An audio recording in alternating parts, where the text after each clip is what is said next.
इसीलिए 3 दिन, मिनिमम 3 दिन जब भी आते हैं तो 3 रात निकालने का प्रयास कीजिए। और एक बहुत इंपॉर्टेंट रीजन बताता हूं कि किसी सदगुरु के दरबार में 3 रात क्यों निकालनी चाहिए।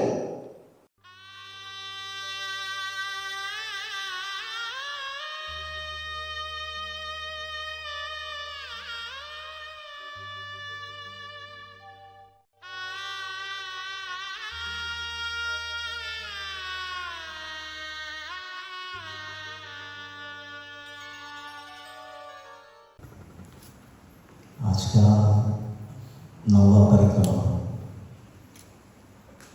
9 का संकल्प किया था कि किसी तरह से शुरू हो जाए और कोई भी परिक्रमा एक नंबर से शुरू होती है कि इतना तो करेंगे दृढ़ संकल्प के साथ। वो भावना से हमने शुरू की थी और ये 9वां परिक्रमा है। और उसका मकसद ये बिल्कुल नहीं होता कि 9 पे थम जाए, वहाँ पे वो खत्म हो जाए, बल्कि हकीकत में वहाँ से वास्तविक जर्नी शुरू होती है। जो लोग ये 9 परिक्रमा में मतलब भाग लिए हैं, 9 परिक्रमा में हमारा एक भी परिक्रमा छूटना नहीं चाहिए, ये सद्भावना से न जाने कितनी मुश्किलों का सामना करके, क्योंकि बहुत लोगों के बारे में तो मैं खुद जानता हूँ, कितने संघर्ष के बाद एक एक परिक्रमा को कंटिन्यू कर सके, वो पूरा कर सके, और तब जाके 9 का 9 परिक्रमा पूरा हुआ है। तो मेरी एक गुजारिश है, यहाँ पे ये खत्म नहीं होना चाहिए। जब भी आप शिरडी आए, समाधि मंदिर का दर्शन जितना इम्पोर्टेंट है, लेकिन साधना और तपस्या के लिए परिक्रमा भी उतनी ही इम्पोर्टेंट है। कम से कम जो लोग मुझे सुन लिए हैं, जो लोग मुझे सुन चुके हैं, उनको तो ये बात का एहसास हो गया होगा कि तपस्या का महत्व कितना ज्यादा है। तो क्या करेंगे? 3 ही चीज तो शिरडी आके कर सकते हैं तपस्या के तौर पे। एक तो दर्शन, और दूसरा चरित्र का पारायण, और तीसरा परिक्रमा। तो ये 3 चीजें अगर आने के बाद अगर हम नहीं करते हैं तो सच मायने में वो दर्शन अधूरा है। मैं फिर रिपीट कर रहा हूं, सबसे पहले दर्शन और दूसरा पारायण।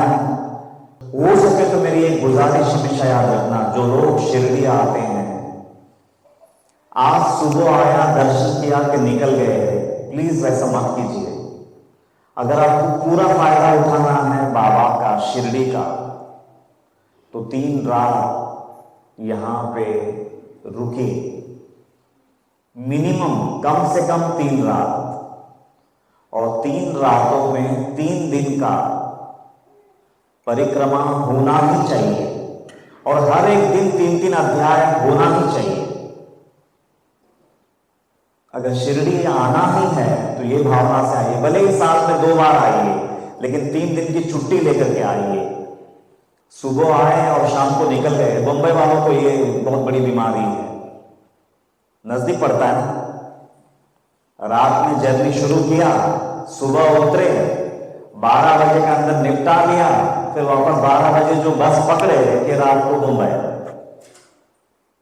बहुत सुविधाजनक बना लिया है हम लोगों ने। लेकिन सच बोलो, ऐसा आप कितने साल भी करेंगे उसका मजा नहीं है। अरे कितनी छुट्टियां बर्बाद करते हैं फालतू चीजों में, लेकिन थोड़ा छुट्टियां बचा के रखो ना बाबा के लिए। तो 3 रात, अच्छा 3 रात ही क्यों? 3 रात शिरडी में निकालनी चाहिए। 3 रात क्यों बिताना चाहिए शिरडी में? 3 रात ही क्यों बिताना चाहिए? क्योंकि रातों में हम नींद करते हैं, सोते हैं, और सोने में हमारा अहंकार बहुत पतला हो गया होता है। अगर बाबा को हम में कोई संस्कार अगर उंडेलना है तो बड़ी आसानी से उंडेल पाते हैं, हमारा अहंकार बीच में नहीं आता। तो सबसे पहले वो रीजन है कि 3 रातों की नींद इस पावन भूमि पे होनी चाहिए। अगर 3 रातों की नींद यहां पे हम कर पाते हैं, लेकिन वो रातों की नींद होने के लिए भी दिन पूरा बाबा के स्मरण में बीतना चाहिए। कम से कम 3 अध्याय एक दिन में, और परिक्रमा मौन रख करके, जैसा अभी कर रहे हैं। जो लोग मुझे सुन रहे हैं, जो लोग 9 महीने से परिक्रमा किए हैं, वो जब भी आए तो उनका इन 3 दिन का नियम होना चाहिए कि एक दिन भी परिक्रमा मिस नहीं होगा, एक दिन भी 3 अध्याय मिस नहीं होंगे। भले ही दर्शन एक बार करेंगे, लेकिन ये उपासना, ये तपस्या, ये नहीं छोड़ेंगे। वैसे भी कहते हैं कि दर्शन होना चाहिए पल भर का, दर्शन होना चाहिए पल भर का, लेकिन उनकी मर्जी, उनका हुक्म की तामील होनी चाहिए हर पल का। मैं फिर रिपीट करता हूं, दर्शन होना चाहिए पल भर का, लेकिन बाबा का जो मर्जी है, बाबा का जो हुक्म है, बाबा जो हमसे अपेक्षा करते हैं, उसकी तामील होनी चाहिए हर पल का। पल पल वो सचेत रह करके उसकी, उनकी हुक्म की तामील होनी चाहिए। तो इस तरह से अगर शिरडी आना ही है तो इस तरह से आएंगे, नहीं तो रात को निकले, सुबह उतरे, दोपहर तक निपटा लिया और फिर वापस चल दिए। ठीक है, व्यस्तता का जीवन है, लेकिन हमारी व्यस्तता है ना, जब बाबा के पास आते हैं तभी व्यस्तता रहती है। लेकिन संसार के मौज मजों के लिए जो हम छुट्टियां खर्च करते हैं, उसके बारे में हम बात नहीं करते हैं। छुट्टियां तो सबके पास उतनी ही होती हैं, लेकिन कौन कहां लगा रहा है उसका ही महत्व है। एक तो ड्यूटी को पूरी ईमानदारी से निभाना, बॉस को हमेशा खुश रखना, क्योंकि वो कर्मयोग है। 8 घंटा हम लोग वहां पे काम करते हैं। जितना मेहनत से काम करेंगे वो बॉस के लिए, वो ऑर्गेनाइजेशन के लिए, वो कंपनी के लिए, उतना चित्त की शुद्धि लेकर के वो 8 घंटे के बाद घर पे आएंगे। और वो शुद्ध चित्त से जब भगवान के ध्यान में बैठेंगे तो ध्यान लगेगा।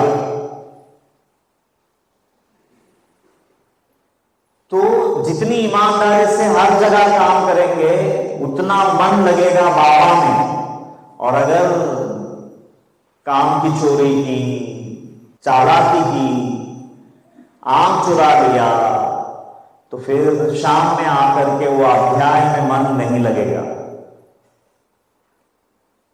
शाम के एक अध्याय में अगर मन लगना है तो दिन का ड्यूटी, जो कर्म क्षेत्र है हमारा, वो बहुत ईमानदारी से वहां पे मेहनत करनी होगी, ताकि शाम को वो 1 घंटा बाबा को मैं पूरी शिद्दत के साथ दे सकूं जब मैं ग्रंथ लेके बैठूंगा। ये बहुत छोटी छोटी बातें हैं।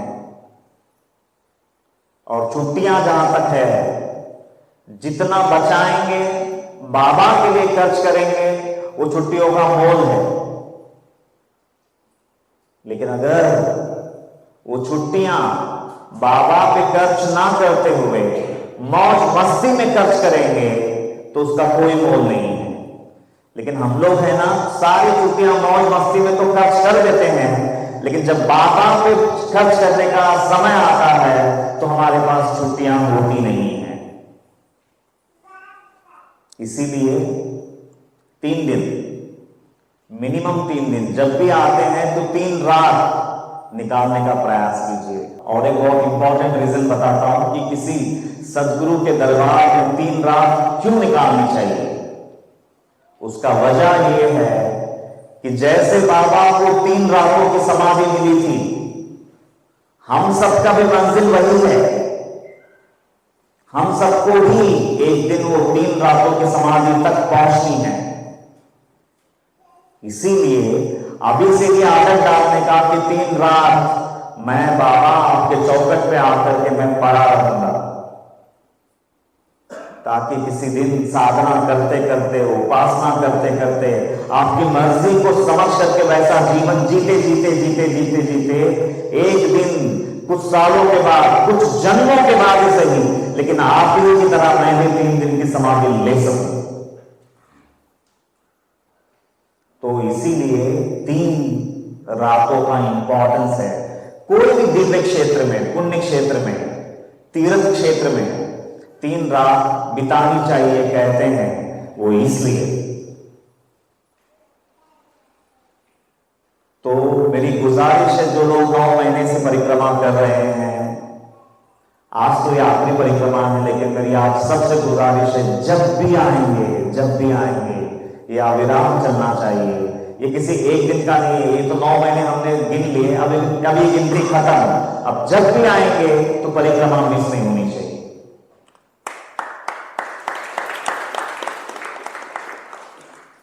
नौ महीने तक तो ये गिनती खत्म हो गई। वो गिनती तो शुरुआत में एक संकल्प हम लोग कर लेते हैं, साधारण सा, लेकिन हकीकत में बोलते हैं ना, वो तो ट्रेलर था, अब पिक्चर बाकी है। अभी तो डेली होनी चाहिए जब भी आते हैं, क्योंकि वो 4 घंटे, वो 3 घंटे आप बाबा को दे रहे हैं, मौन में रह करके बाबा का नाम लेते हुए आप चल रहे हैं। आप बैठ के 3 घंटा नाम लेके बताइए, नहीं ले पाएंगे। आप लाख कोशिश करके देखिए, आप नहीं ले पाएंगे। लेकिन वही बाबा का चिंतन करते हुए, स्मरण करते हुए, नाम लेते हुए आप 3 घंटा आराम से बिता पाएंगे। तो 3 घंटा बाबा को नाम स्मरण करने के लिए चलना है परिक्रमा में, मौन रख करके। तो मेरी गुजारिश है, जब भी आए शिरडी तो परिक्रमा न छूटे, पारायण न छूटे, और मौन रख करके पारायण मतलब परिक्रमा हो। और मैंने बताया हकीकत में परिक्रमा क्या होती है। ये तो स्थूल परिक्रमा है हम लोग जो कर रहे हैं, लेकिन स्थूल से सूक्ष्म तक पहुंचनी है। मंजिल तो सूक्ष्म परिक्रमा है। सूक्ष्म परिक्रमा का मतलब यह है कि मैं संसार का हर व्यवहार करता हूं एक आम आदमी ही की तरह, लेकिन मेरा चित्त पूरा बाबा पे केंद्रित रहे, 24 घंटे सब काम करते हुए भी। कबीर जी कहते हैं, भीख फकीरी सीखनी है तो पनिहारन से सीख। भीख फकीरी सीखनी पनिहारन से सीख, बात करे सखियन से ध्यान गगर के बीच। मतलब पनिहारन होती है ना, जो दूर दराज इलाकों से पानी भर के लाती है, 2-2, 3-3 घड़े अपने सर पे रख करके। जब सहेलियों के साथ पानी भर के आ रही होती है तो रास्ते भर में अपने सखियों से हर तरह की बात करती हैं, बतियाती हैं। हर तरह का सब्जेक्ट पे उनकी चर्चा होती है। मेरी सास ऐसी है, मेरी सास वैसी है, तुम्हारी सास कैसी है, हर तरह का सब्जेक्ट पे बात करते हैं। लेकिन एक पल के लिए भी ध्यान गगर से उतरता नहीं है। वैसे ही कबीर जी बोलते हैं कि संसार का हर कर्तव्य निभाते रहो, लेकिन चित्त में बाबा बसे रहे। वो है वास्तविक परिक्रमा। लेकिन वो भी बता दो, वो है वास्तविक परिक्रमा। लेकिन आज ये स्थूल परिक्रमा करते जाएंगे तो एक दिन सूक्ष्म परिक्रमा तक पहुंचेंगे। सब कार्यकलाप करते हुए, सब कर्तव्यों को निभाते हुए हम लोग वो परिक्रमा को पूरी कर पाएंगे। हम लोग बाबा का स्मरण रख पाएंगे, सब जिम्मेदारियां निभाते हुए, हर तरह की जिम्मेदारियां निभाते हुए। लेकिन बाबा का ध्यान जो है वो अविराम चलता रहे। तो ये है वास्तविक परिक्रमा। तो आज प्लीज मेरे को कितने लोग वादा करते हैं कि जब भी आएंगे पारायण नहीं छूटेगा और परिक्रमा नहीं छूटेगा? हाथ उठाइए प्लीज, जब भी आएंगे। बहुत बहुत शुक्रिया।